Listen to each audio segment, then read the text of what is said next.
हरियाणा की हर अपडेट के लिए बेल आइकन दबाएं और सब्सक्राइब करें STV हरियाणा न्यूज। उसकी केंद्रीय राज्य मंत्री रतनलाल कटारिया से जब बातचीत हुई है तो उस बातचीत के दौरान उन्होंने क्या कहा, दिखाते हैं आपको। मेरे साथ इस समय मौजूद हैं केंद्रीय राज्य मंत्री रतनलाल कटारिया। उनसे जानेंगे कि वे प्रकाश सिंह बादल के इस फैसले को किस तरह से लेते हैं। इस तरह से अकाली दल भाजपा का एक होली अलायंस माना जाता था, आपका एक पवित्र जो गठबंधन का साथी थे। ये किसान मुद्दे पर पहले सिमरनजीत कौर बादल का केंद्रीय मंत्रिमंडल से इस्तीफा देना, फिर इनका भाजपा से संबंध विच्छेद कर लेना, अब प्रकाश सिंह बादल द्वारा जो है ये पद्म विभूषण वापस कर देना, क्या इस इन कानूनों की जो है गंभीरता को नहीं दर्शाता? देखिए, मुझे तो बड़े दुख के साथ कहना पड़ता है कि 60 साल तक भाजपा अकाली दल ने मिलकर साथ जिए हैं, साथ मरे हैं। आपातकालीन के अंदर भी इतनी जबरदस्त लड़ाई जो है इंदिरा गांधी की तानाशाही सरकार के खिलाफ लड़ी है। किसानों की जो बातचीत चल रही है ये भी हल हो जाएगी, इतनी एक्सट्रीम में जाने की क्या जरूरत है। और हम तो ये प्रार्थना करते हैं कि उनको मोदी जी के साथ कंधे से कंधा मिलाकर चलना चाहिए और इस समस्या का समाधान करने में आगे आना चाहिए और कांग्रेस के साथ लोकल पॉलिटिक्स में नहीं उलझना चाहिए। वो बहुत बड़े नेता हैं देश के। तो आपका बादल साहब से आग्रह है कि वो अपना ये फैसला जो पद्म विभूषण वापस करने का है, हाँ। उस फैसले को वापस ले लें। हाँ, ले लें, उसमें अच्छा ही रहेगा, देश के लिए बहुत अच्छा है। हाँ। एक कटारिया साहब, 26 और 27 नवंबर को जो किसान पंजाब से हरियाणा की सीमा से होके गुजरना चाहते थे दिल्ली के लिए, उस दौरान जो वाटर कैनन हुआ या उन्हें रोका गया, क्या आपको लगता है वो सही था? देखिए, law and order state subject है। आदरणीय मुख्यमंत्री मनोहर लाल जी, आदरणीय डिप्टी CM दुष्यंत चौटाला जी, होम मिनिस्टर आदरणीय अनिल विज जी, तीनों मिल बैठकर सारी समीक्षा करते रहते हैं हालात की, लॉ एंड ऑर्डर की, और उसके अनुसार जो भी निर्णय होता है उस निर्णय को लागू करते हैं। मेरा ये सवाल भी था आपसे, क्योंकि जो आपकी साझेदार पार्टी के वरिष्ठ नेता हैं दिग्विजय चौटाला, उन्होंने अपने प्रधान जो राज्य के प्रधान हैं और राष्ट्रीय उपाध्यक्ष हैं उनकी मौजूदगी में मांग भी की है कि इस आंदोलन, खासकर जो ये किसान आंदोलन इन दिनों में चल रहा है, इस आंदोलन के दौरान जो किसानों पर मुकदमे दर्ज किए गए हैं, FIR दर्ज की गई हैं, वो सरकार वापस ले। उसको लेकर वे मुख्यमंत्री से भी मिलने वाले हैं। आपकी क्या राय है इसमें? मेरी क्या राय पूछोगे आप? आदरणीय मनोहर लाल जी और अपने दुष्यंत चौटाला जी मिलकर फैसला कर लें कि हरियाणा में किस तरह से अमन शांति रखनी है और किस तरह के हालात हैं। उन हालात को मद्देनजर रखते हुए वो जो भी फैसला करेंगे, हम तो उनके फैसले के ऊपर फूल चढ़ाने वाले हैं। शुक्रिया। तो ये हैं केंद्रीय राज्य मंत्री रतनलाल कटारिया, जिन्होंने कहा है कि मुख्यमंत्री और मुख्यमंत्री स्वयं फैसला ले लें। और आप जानते हैं कि हाल ही में दिग्विजय चौटाला ने मांग की है कि किसानों पर जो मुकदमे दर्ज किए गए हैं वो प्रदेश सरकार वापस ले। इस सब को लेकर वे मुख्यमंत्री से मिलेंगे। इसी के साथ रतनलाल कटारिया ने पंजाब के पूर्व मुख्यमंत्री प्रकाश सिंह बादल द्वारा पद्म विभूषण वापिस किए जाने पर जो है एक नाराजगी तो नहीं, एक नाखुशी जताई है और उनका आग्रह है कि प्रकाश सिंह बादल जो हैं इस फैसले को वापस लें। उन्होंने ये भी कहा है कि बादल अपनी अंतरात्मा से ये फैसला नहीं ले सकते, ये फैसला उनसे जो है किसी न किसी मजबूरी में किया होगा या करवाया गया होगा। हरियाणा न्यूज के लिए चंडीगढ़ से कैमरामैन संजय सिंह के साथ राकेश गुप्ता। वहीं भिवानी में कृषि मंत्री JP दलाल ने आज किसान आंदोलन के समाधान की उम्मीद जताई है।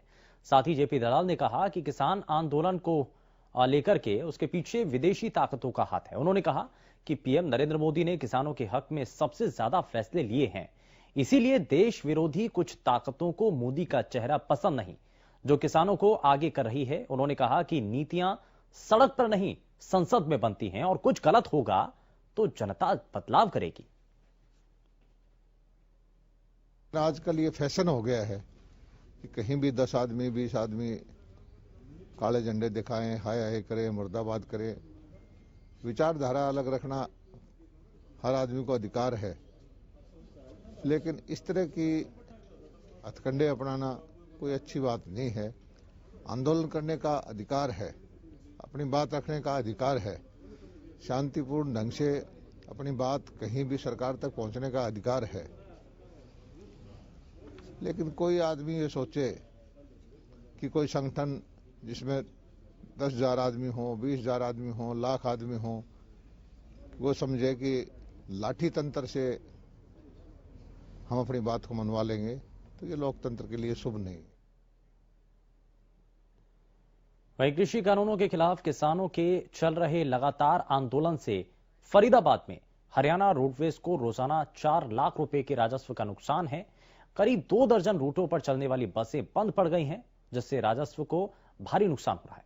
बंद किए गए रूटों में ज्यादातर वो रूट हैं जहां से हरियाणा रोडवेज को भारी भरकम किराया मिलता है। आपको बता दें कि किसान आंदोलन की वजह से फरीदाबाद बस डिपो से उत्तरी राज्यों में हिमाचल, उत्तराखंड, जम्मू कश्मीर, पंजाब और दिल्ली, उत्तर प्रदेश के कुछ हिस्सों में लगभग 24 बसों का संचालन नहीं हो पा रहा है। फरीदाबाद रोडवेज विभाग के अनुसार जब से किसानों के द्वारा बॉर्डर बंद किए गए, तब से दिल्ली, पंचकुला, हमीरपुर, शिमला, बैजनाथ, जम्मू, हरिद्वार, ऋषिकेश में कई जो लंबे रास्ते हैं उन पर बसें नहीं चल पा रही हैं। पीछे तो भाई मार्च से तो कोरोना है, मार्च से तो कोरोना चल रहा है, उसकी वजह से विभाग में बस नहीं चली। फिर अब आकर के ये सितंबर के करीब में अगर बस चली है, फिर उसमें भी परसेंटेज रही है यात्रियों की, कभी इतने यात्री बैठाने हैं उसमें। और अब जब पूरी सीटें की आई तो अब ये किसान आंदोलन हो गया। अब किसान आंदोलन है, इससे रूट बंद पड़े हैं अभी, तो करीब करीब डेली हमारा 4 लाख रुपए का घाटा है फरीदाबाद डिपो को। श्योरान खाप 84, भारतीय किसान यूनियन, किसान मजदूर शोषण मुक्ति मोर्चा सहित कई किसान संगठनों के कार्यकर्ताओं ने दिल्ली कूच किया। दिल्ली के लिए निकले इन किसानों में महिला किसान भी शामिल हैं। किसान अपने साथ रजाई और हुक्का पानी लेकर निकले हैं। किसान नेताओं का कहना है कि वो लोग दिल्ली टिकरी बॉर्डर पर पहुंचेंगे और तब तक वापस नहीं लौटेंगे जब तक केंद्र सरकार नए कृषि कानूनों को वापस नहीं ले लेती है। किसानों ने बताया कि उनकी 5 सदस्यीय कमेटी हर गांव में जाकर वहां से एक-एक ट्रैक्टर को दिल्ली भेजेगी।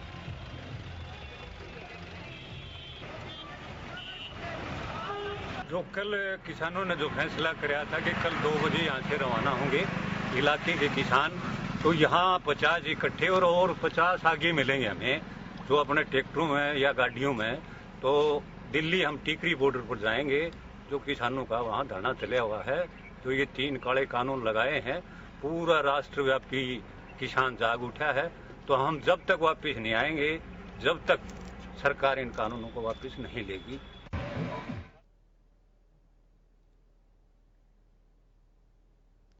वहीं श्योरान खाप 25 का दिल्ली कूच श्योरान खाप 25 ने किसानों को अपना समर्थन दिया है और यहां अपने समर्थन के जरिए उन्होंने कई चीजों को साझा किया है। और इसी को लेकर के किसान आंदोलन का जो समर्थन है वो किया गया। श्योरान खाप 25 के प्रधान विजेंद्र बिरला के नेतृत्व में श्योरान खाप 25 दिल्ली कूच करने की तैयारी में है। और विजेंद्र बिरला ने कहा कि खाप की तरफ से किसान आंदोलन को पूर्ण समर्थन है और साथ ही सैकड़ों किसानों के साथ समर्थन देने के लिए दिल्ली जा रहे हैं। उन्होंने कहा कि जरूरत पड़ी तो गांव से और भी किसान बुलाए जाएंगे। वहीं किसान संघर्ष समिति के प्रधान कमल सिंह माडी ने कहा कि किसानों के लिए जो केंद्र सरकार ने 3 काले कानून लागू किए हैं वो वापस लेने चाहिए। अगर सरकार ऐसा नहीं करती तो परिणाम बुरे हो सकते हैं।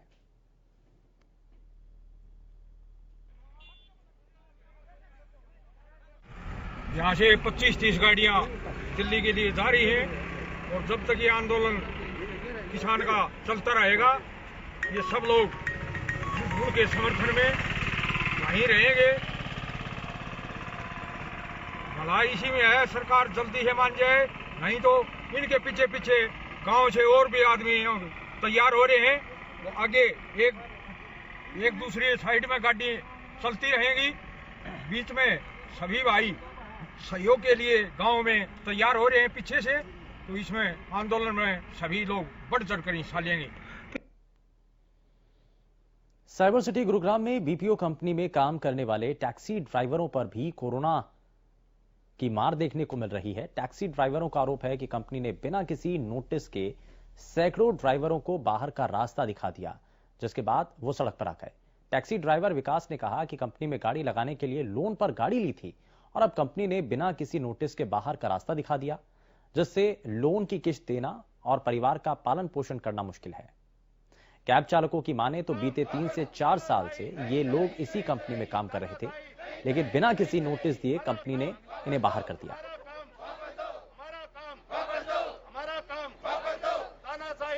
कॉन्ट्रैक्ट था, उसी के बेसिस पे हम लोग यहाँ पे गाड़ियां चलाते थे और आज से नहीं, पिछले 3 साल से ज्यादा से हम गाड़ियां इनके साथ चला रहे हैं और उसके अंतर्गत हम लोग इनको बहुत अच्छी सर्विसेज दे रहे हैं, ठीक है। और जिसके अंदर हमारे पास ये सारे ड्राइवर जितनों को भी आप यहाँ पे देख रहे हैं, ये सारे हमारी कंपनी के अंडर गाड़ियां चलाते थे। ऑल ऑफ अ सडन हमें एकदम से मना कर दिया गया, ठीक है, कि आप जो है आपका काम बंद कर दिया जाता है, कल से आप अपनी गाड़ी नहीं लाएंगे। हमने बहुत बात करने की कोशिश करी, हमने बहुत उनको मेल्स डाली, सब चीजों का कंफर्मेशन लिया, पर हमें कोई जवाब नहीं दिया गया और सिर्फ हमें सिर्फ एक कहते हैं जिसको कि वादे, झूठे वादे देते चले गए कि हाँ हम अपनी हायर अथॉरिटी से बात कर रहे हैं। कुल मिला के तकरीबन 100 से ऊपर के ड्राइवर हैं जिनका आज परिवार आप देख रहे हैं, परिवार भी यहाँ पे सड़क पर है।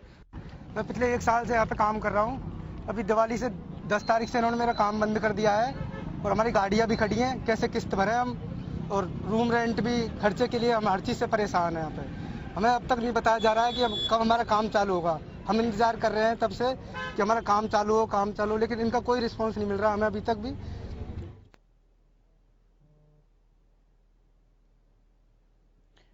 कृषि कानूनों के खिलाफ किसानों का आंदोलन जारी है और इसी कड़ी में ग्वालियर से आए सैकड़ों किसान होडल में हरियाणा यूपी बॉर्डर पर पहुंचे, लेकिन पुलिस ने किसानों को रोकने के लिए नेशनल हाईवे पर ट्रकों को रोककर जाम लगवा दिया।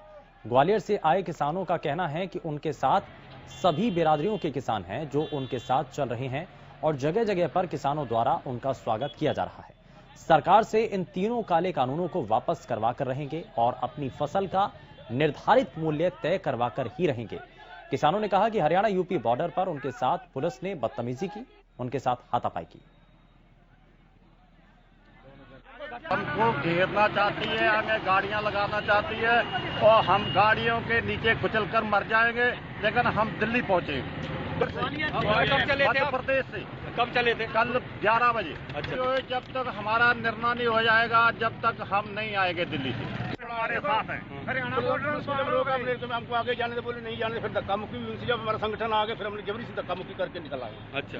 उसके बाद फिर उन्होंने भी हमारा कानून हम भी रोकेंगे, मिलकर रोकोगे भी इतना नहीं ना रोकोगे, हम जाने नहीं दोगे। 6 महीने का राशन लेके आए हम। अच्छा। ये जब तक सरकार 3 कानून काले कानून वापस नहीं लेती हम वही रहेंगे, मर जाए जिए जाए कोई दिक्कत नहीं।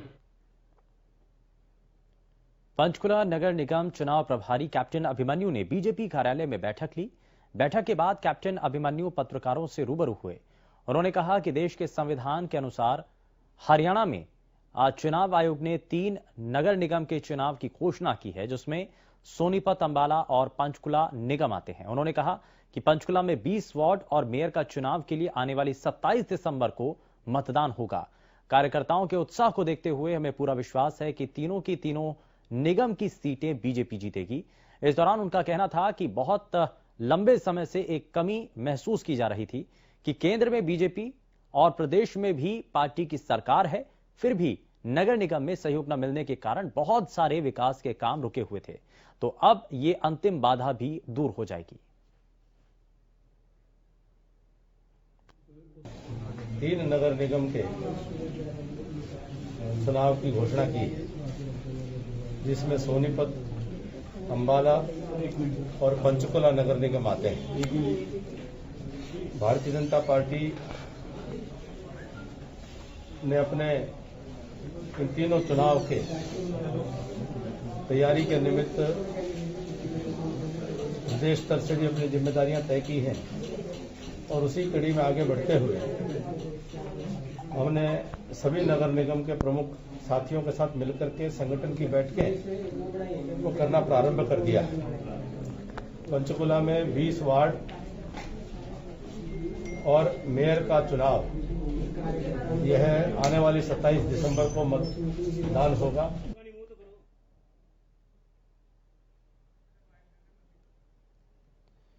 भारत निर्वाचन आयोग के निर्देशानुसार 1 जनवरी 2021 को आधार मानकर मतदाता सूचियों का पुनरीक्षण कार्यक्रम चलाया जा रहा है, जिसके तहत मतदाता सूची के संबंध में 15 दिसंबर तक दावे और आपत्तियां प्राप्त किए जाएंगे। इस अवधि के दौरान कोई भी पात्र व्यक्ति नए वोट बनवाने, कटवाने, वोट शुद्धि आदि के लिए अपना आवेदन मतदान केंद्र पर जमा करवा सकता है।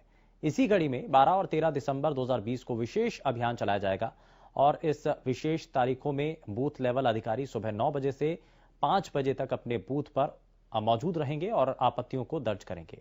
दावे और आपत्तियों का निपटारा 5 जनवरी 2021 तक किया जाएगा।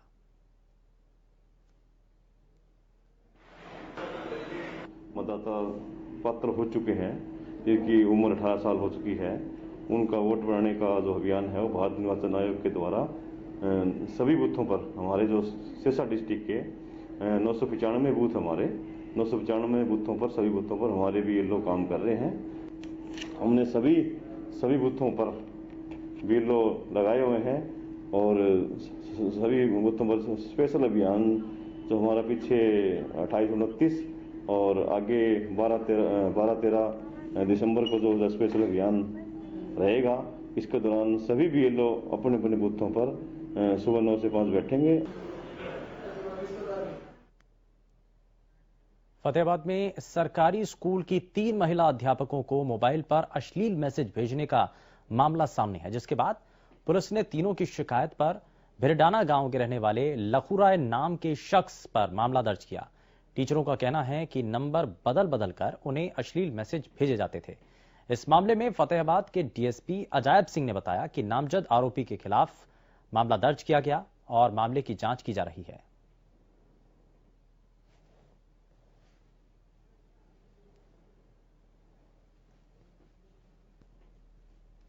हमारे पास एक कंप्लेंट आई है जिसमें फतेहाबाद सदर के इलाका से एक जो लेडी टीचर है हमारी, उनके पास कोई अश्लील मैसेज भेजे गए हैं, जिस पर मुकदमा दर्ज कर लिया गया और इन्वेस्टिगेशन जारी है। तो क्या शिकायत दी है सर जो टीचर है? ये कह रहे इनके जो ग्रुप है उस पर अश्लील मैसेज भेज रहे हैं, तो सारी डिटेल इन्वेस्टिगेशन जारी।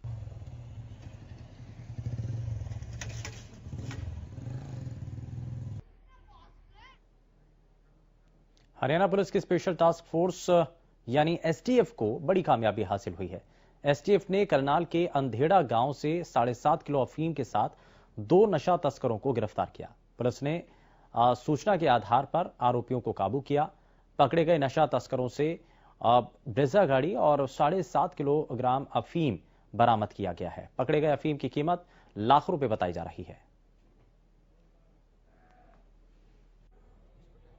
इसी संबंध में कल special task force Hisar unit के द्वारा अंधेड़ा गांव के पास में 2 व्यक्तियों को भारी मात्रा में नशे के साथ काबू किया गया। 7.5 किलो अफीम इस संबंध में बरामद की गई है, जो कि एनडीपीएस एक्ट के तहत कॉमर्शियल क्वांटिटी के तहत आती है। इस संबंध में सदर पुलिस स्टेशन करनाल में हमने धारा 18C ऑफ एनडीपीएस एक्ट 1985 के तहत मुकदमा दर्ज करके जांच शुरू कर दी है। इस संबंध में अब तक 2 व्यक्तियों को गिरफ्तार किया गया है, जिसमें सुभाष सिंह जो कि निसिंग थाने के अंतर्गत डाचर गांव का रहने वाला है और दूसरा व्यक्ति बलजीत जो कि फतेहगढ़ साहिब का रहने वाला है। अभी तक की जांच के दौरान ये सामने आया है कि सुबह सिंह ने बलजीत जो कि ट्रक ड्राइवरी का काम करता है, उसके मार्फत बिहार से ये अफीम मंगवाई थी।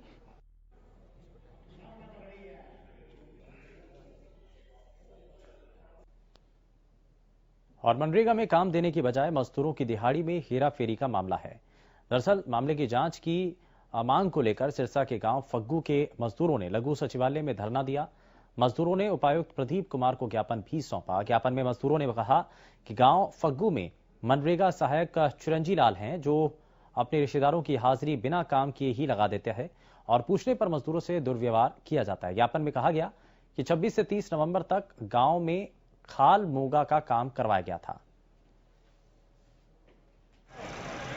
दिक्कत ਜਿਹੜੀਆਂ ਹਾਜ਼ਰੀਆਂ ਦੀਆਂ ਘਰੇ ਬੈਠਣ ਨਹੀਂ ਲਾਈ ਜਾਂਦਾ ਉਹ ਮੰਨ ਲਾ ਜਿੰਨੇ ਉਹ ਹੁੰਦੇ ਆ ਘਰੇ ਜਿਹੜੇ ਜਿਵੇਂ ਕੋਈ ਜ਼ਿਮੀਂਦਾਰ ਆ ਜਾਂ ਮੰਨ ਲਾ ਆਪਦੇ ਪਰਿਵਾਰ ਦੀਆਂ ਸਾਰੇ ਉਹਨਾਂ ਦੀਆਂ ਤਾਂ ਲਾ ਦਿੰਦਾ। ਜਿਹੜੇ ਅਸੀਂ ਕੰਮ ਵਾਲੇ ਆ ਸਾਡੀਆਂ ਤਾਂ ਬਸ ਲਾਉਂਦਾ ਉਹ ਪਤਾ ਕੀ 2 ਦਿਨ ਲਵਾਉਂਦਾ ਤੇ ਲਵਾਉਂਦਾ ਵੀ ਬਾਰੀ ਨਾਲ ਕਿਤੇ ਮਿੱਤਰ ਮਣੇ ਨਹੀਂ ਵੀ ਬਾਰੀ ਨਾਲ ਨਰੇਗਾ ਤੇ ਜਾਂਦਾ ਵੀ ਜਿਵੇਂ 2 ਦਿਨ ਤਾਂ ਅੱਧੇ ਲਵਾ ਲੇ 2 ਦਿਨ ਫੇਰ ਲਵਾਉਂਦਾ, ਐਂ ਇਕੱਠਿਆਂ ਨੂੰ ਨਹੀਂ ਲਾਉਂਦਾ। ਮੰਗ ਕੀ ਕਰਦੇ ਹੋ? ਮੰਗਦਾ ਵੀ ਸਾਨੂੰ ਇਹ ਸਾਡਾ ਪੂਰਾ ਹੱਕ ਮਿਲਣਾ ਚਾਹੀਦਾ ਸਾਡਾ।